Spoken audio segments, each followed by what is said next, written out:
ইলাহা ইল্লাল্লাহ লা ইলাহা ইল্লাল্লাহ। ধানগুলো খিলে কি করে হাল দিছে?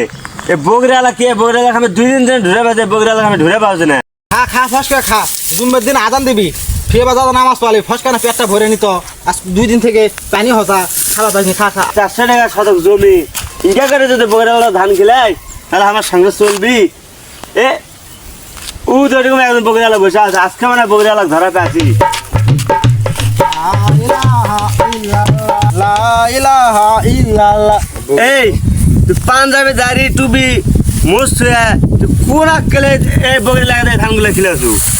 ই কে 400 টাকা শতক জমি লিয়ে তুই কোন আক্কেলে বগরি ধান খিলাছু? এই ধানগুলো কোন তাহার উপরে আমার কি করে খাম, আমার দিলি ভাড়া পালা খাম না, কি করে খাম? তুই সেবেলে ওই কাঁচের খেলা দিলে এই লাগাতে খিলাবো? আমার পরিবার আমার দেশ পালা। এই দাও তো বগরি দাও তো। ভালো কথা বলবো, ভালো কথা বলবো। আমার পরিবার আমার সিরিয়াল আমার ভালো সিরিয়াল আমার বন্ধু না বগরি দাও। আমার 200 টাকা খাওয়া।